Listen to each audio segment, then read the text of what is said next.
ಶ್ರೀ ಗುರುಭ್ಯೋ ನಮಃ. ಎಲ್ಲರಿಗೂ ತಿಳಿದಂತೆ ಕಾರ್ತಿಕ ಮಾಸದ ಮಹತ್ವವನ್ನು ನೋಡುತ್ತಾ ಬರುತ್ತಿದ್ದೇವೆ. ಇವತ್ತಿನ ದಿನ 7ನೇ ದಿನ. ಅರ್ಚನೆ, ವನಭೋಜನೆ, ದೀಪಾರಾಧನೆಯ ವಿಧಾನವನ್ನು ತಿಳಿಯುತ್ತಾ ಬರೋಣ. ಭಂ ಭಂ ಭಂ ಭೋಲಾ ಭೋಲಾ, ಭಂ ಭಂ ಭಂ ಭೋಲಾ ಭೋಲಾ, ವಿಶ್ವನಾಥ ಜೈ, ಅಮರನಾಥ ಜೈ, ಭೂತನಾಥ ಜೈ, ಉಮಾಪತೆ ಜೈ. ಭಂ ಭಂ ಭಂ ಭೋಲಾ ಭೋಲಾ, ಭಂ ಭಂ ಭಂ ಭೋಲಾ ಭೋಲಾ.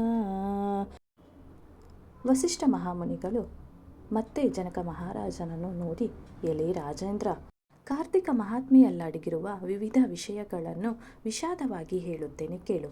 ಯಾವ ಮನುಜನು ಕಾರ್ತಿಕ ಮಾಸದಲ್ಲಿ ಶ್ರೀ ಮಹಾವಿಷ್ಣುವನ್ನು ಸಹಸ್ರನಾಮದಿಂದಾಗಲೂ ಅಥವಾ ಸಹಸ್ರ ಕಮಲ ಪುಷ್ಪಗಳಿಂದಾಗಲೂ ಪೂಜಿಸಿದರೆ ಅವರ ಮನೆಯಲ್ಲಿ ಸಂಪತ್ತು ಸ್ಥಿರವಾಗಿ ನಿಲ್ಲುವುದು. ತುಳಸಿ ದಳಗಳಿಂದ ಶ್ರೀಹರಿಯರನ್ನು ಸಹಸ್ರನಾಮದಿಂದ ಪೂಜಿಸುವವರು ಪುನರ್ಜನ್ಮ ರಹಿತರಾಗುವರು. ಯಾವ ರೀತಿ ಸೂರ್ಯೋದಯವಾಗುತ್ತಿದ್ದಂತೆ ಕತ್ತಲೆಯು ಮಾಯವಾಗುವುದೋ ಅದೇ ರೀತಿಯಲ್ಲಿ ಮೇಲೆ ಹೇಳಿದ ರೀತಿ ಪೂಜೆಯನ್ನು ಭಕ್ತಿಯಿಂದ ಯಾರು ಆಚರಿಸುತ್ತಾರೆಯೋ ಅಂಥವರ ಪಾಪ ವರ್ಜಿತರಾಗುವರು. ಸರ್ವೇಶ್ವರನನ್ನು ಕಾರ್ತಿಕ ಮಾಸದಲ್ಲಿ ವನಮಧ್ಯದಲ್ಲಿರುವ ಬೆಟ್ಟದ ನೆಲ್ಲಿಕಾಯಿ ಗಿಡದ ಕೆಳಗಡೆ ಪೂಜೆಯನ್ನು ಮಾಡಿದವರು, ಭೋಜನವನ್ನು ಮಾಡಿದವರು ಈ ಒಂದು ಯಮಬಾಧೆಯಿಂದ ಬಿಡುಗಡೆ ಹೊಂದುವರು. ಯಾವ ಮನುಷ್ಯನೇ ಆಗಲಿ ಕಾರ್ತಿಕ ಮಾಸದಲ್ಲಿ ಮಾವಿನ ಚಿಗುರಿನಿಂದ ತೋರಣಗಳನ್ನು ದೇವಾಲಯದಲ್ಲಿ ಅಲಂಕರಿಸಿದರೆ ಕೈಲಾಸವನ್ನು ಸೇರುವನು. ಬಾಳೆಯ ಗಿಡಗಳಿಂದ ಮಂಟಪವನ್ನು ಅಲಂಕರಿಸಿ ಹರಿಯರನ್ನು ಅರ್ಚಿಸುವರೋ ಸದಾ ವೈಕುಂಠವಾಸಿಯಾಗುವರು.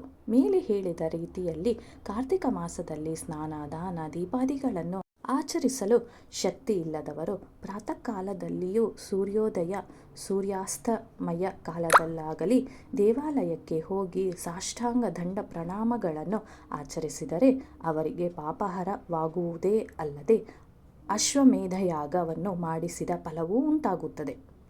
ಕಾರ್ತಿಕ ಮಾಸದಲ್ಲಿ ಭಕ್ತಿಯುಕ್ತನಾಗಿ ಹೋಮ, ಮಂತ್ರ, ಜಪ, ದೇವಾರ್ಚನೆ ಯಾವುದನ್ನು ಆದರೂ ಆಗಲಿ ಮಾಡಿ ಅಲ್ಲದೆ ಯಾವುದರ ಒಂದನ್ನಾದರೂ ಮಾಡಿದರೆ ಪಿತೃದೇವತೆಗಳು ಸಹ ವೈಕುಂಠವಾಸಿಯಾಗುವರು. ಶಿವಕೇಶವರ ಆಲಯಗಳಲ್ಲಿ ಎಂದಾದರೂ ಧ್ವಜ ಪತಾಕೆಯನ್ನು ಹಾರಿಸಿದವರು ಪಾಪಗಳಿಂದ ಮುಕ್ತರಾಗುವರು. ಇಷ್ಟೇ ಅಲ್ಲದೆ ಯಾವ ಮನುಷ್ಯನು ಸದ್ಬ್ರಾಹ್ಮಣರಿಗೆ ವಸ್ತ್ರದಾನವಾಗಲಿ ಪುಷ್ಪಗಳಿಂದ ಶ್ರೀಹರಿಯರನ್ನು ಪೂಜಿಸುವುದಾಗಲಿ ಮಾಡಿದರೆ 10,000 ಅಶ್ವಮೇಧ ಯಾಗವನ್ನು ಆಚರಿಸಿದ್ದ ಫಲವನ್ನು ಹೊಂದುವನು. ಇಲ್ಲದೆ ತುಳಸಿ ಬೃಂದಾವನಕ್ಕೆ ಗೋಮಯದಿಂದ ಸಾರಿಸಿ ಹಕ್ಕಿ ಹಿಟ್ಟಿನಿಂದ ಶಂಖ ಚಕ್ರಾದಿಗಳನ್ನು ರಂಗವಲ್ಲಿ ಇಡುವುದು ಸರ್ವೇಶ್ವರನಿಗೆ ಆನಂದಮಯವಾಗುವುದು. ಕಾರ್ತಿಕ ಮಾಸವೆಲ್ಲ ಭೂಮಿಯ ಮೇಲೆ ಎಳ್ಳನ್ನು, ಅದರ ಮೇಲೆ ಧಾನ್ಯವನ್ನು, ಅದರ ಮೇಲೆ ಪರಿಮಳಭರಿತವಾದ ಹೂಗಳನ್ನಿಟ್ಟು, ಅದರ ಮೇಲೆ ಅಣಬೆಯನ್ನಿಟ್ಟು ರಾತ್ರಿ ಹಗಲು ಉರಿಯುತ್ತಿರುವಂತೆ ನಂದಾದೀಪವನ್ನಿಡಬೇಕು. ಇದೇ ರೀತಿ ಹರಿಹರಾದಿಗಳ ದೇವಾಲಯಗಳಲ್ಲಿ ಎಂದಾದರೂ ಆಚರಿಸುವುದಾದರೆ ಅಂಥವರ ಪುಣ್ಯ ಲಾಭವಿಷ್ಟೇ ಎಂದು ನಿರ್ಧರಿಸಲಾಗುವುದಿಲ್ಲ. ನಂದಾದೀಪವನ್ನು ಇಟ್ಟವರು ಅದು ಹಾರಿ ಹೋಗದಂತೆ ನೋಡಿಕೊಳ್ಳಬೇಕು. ಅದೇನಾದರೂ ಹಾರಿ ಹೋದರೆ ಫಲವೇನೂ ದೊರಕುವುದಿಲ್ಲ. ಅಲ್ಲದೆ ಕಾರ್ತಿಕ ಮಾಸದಲ್ಲಿ ಹರನನ್ನು ಜಾಜಿ ಪುಷ್ಪಗಳಿಂದ ಪೂಜಿಸುವವರು ಆಯುರ್ವೃದ್ಧಿಯನ್ನು ಹೊಂದುವರು. ಅದೇ ರೀತಿ ಶಿವಾಲಯಗಳಲ್ಲಿ ಪಾರ್ವತಿ ದೇವಿಗೂ, ವಿಷ್ಣು ಆಲಯದಲ್ಲಿ ಲಕ್ಷ್ಮೀ ದೇವಿಗೂ ಕುಂಕುಮಾರ್ಚನೆಯನ್ನು ಮಾಡಿಸಿದವರು ಇಹದಲ್ಲಿ ಐಶ್ವರ್ಯವಂತರಾಗಿಯೂ ಆಯುಷ್ಮಂತರಾಗಿಯೂ ಕೈಲಾಸವಾಸಿಯಾಗಿ ಅಥವಾ ವೈಕುಂಠವಾಸಿಯಾಗುವರು.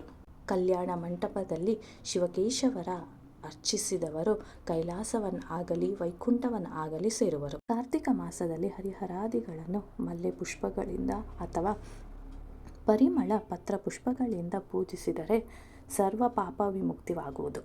ದೇವಾಲಯಗಳಲ್ಲಿ ವಿಗ್ರಹಗಳಿಗೆ ಅಥವಾ ತಾವು ಪೂಜಿಸುವ ಸಾಲಗ್ರಾಮಗಳಿಗೆ ಗಂಧವನ್ನು ಅರ್ಪಿಸಿ ತುಳಸಿಯಿಂದ ಅರ್ಚಿಸಿದಲ್ಲಿ ಅವರಿಗೆ ವೈಕುಂಠ ಪ್ರಾಪ್ತಿ ಲಭಿಸುವುದು.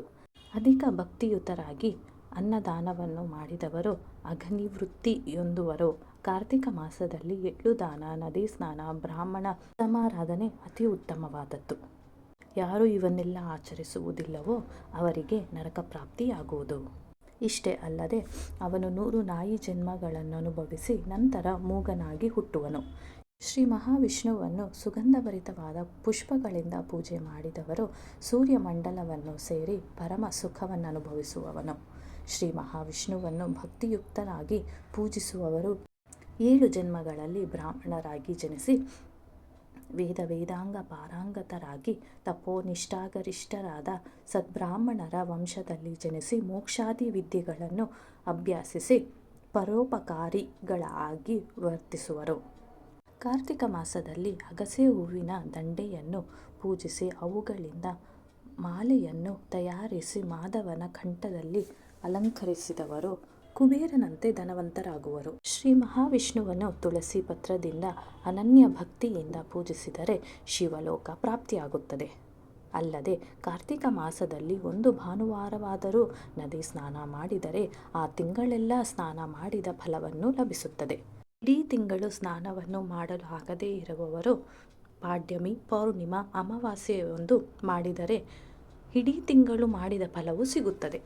ಇದ್ಯಾವುದನ್ನೂ ಆಚರಿಸದೆ ಬರೀ ದೀಪದ ಕಾಂತಿಯನ್ನು ಕಣ್ಣಾರೆ ಕಂಡು ಆನಂದ ಪರವಶರಾದರೆ ಪರಲೋಕದ ಆನಂದವು ಲಭಿಸುತ್ತದೆ. ಮತ್ತು ಶ್ರೀಹರಿಯರನ್ನು ಪುರುಷ ಸೂಕ್ತಾದಿಗಳಿಂದ ಅರ್ಚಿಸಿದರೂ ವಿಷ್ಣು ಸಾಯುಜ್ಯ ಉಂಟು. ಅರ್ಚನೆ ಸ್ನಾನಾದಿಗಳನ್ನು ಮಂತ್ರ ಜಪಾದಿಗಳನ್ನು ಬಿಟ್ಟವರು 7 ಜನ್ಮಗಳಲ್ಲಿ ನರಿಗಳಾಗಿ ಹುಟ್ಟುವರು. ಸಾಯಂಕಾಲ ಸಮಯದಲ್ಲಿ ಯಾವುದಾದರೂ ದೇವಾಲಯಗಳಲ್ಲಿ ಪುರಾಣವನ್ನು ಪಠಿಸಿದರೂ ಕೇಳಿದರೂ ಶಿವಕೇಶವರಲ್ಲಿ ಯಾರನ್ನಾದರೂ ದರ್ಶನ ಮಾಡಿದರೂ ವೈಕುಂಠ ವಾಸಿಗಳಾಗುವರು. ಇಷ್ಟೇಕೆ ಈ ತಿಂಗಳಲ್ಲಿ ಯಾರು ಯಾವ ದೇವರನ್ನು ಸ್ತುತಿಸಿದರೂ ಸ್ವರ್ಗಾದಿ ಸುಖವನ್ನು ಅನುಭವಿಸುವರು. ಗಂಗಾತರಂಗರಮಣೀಯ ಜಟಾಕಲಾಪಂ ಗೌರಿ ನಿರಂತರ ವಿಭೂಷಿತ ವಾಮಭಾಗಂ ನಾರಾಯಣ ಪ್ರಿಯಮನಂಗಮದಾಪಹಾರಂ ವಾರಣಾಸೀಪುರಪತಿಂ ಭಜ ವಿಶ್ವನಾಥಂ. ಪುರಾಣಾಂತರ್ಗತ ಕಾರ್ತಿಕ ಪುರಾಣದಲ್ಲಿ ಅರ್ಚನೆ, ವನಭೋಜನ, ದೀಪಾರಾಧನೆ ಎಂಬ 7ನೇ ಅಧ್ಯಾಯವು ಮುಗಿಯಿತು. ಇದೇ ಥರ ಮುಂದಿನ ಅಧ್ಯಾಯದಲ್ಲಿ ಅಜಾಮಿಳರ ವೃತ್ತಾಂತವನ್ನು ತಿಳಿದುಕೊಳ್ಳೋಣ. ಶ್ರೀ ಗುರುಭ್ಯೋ ನಮಃ.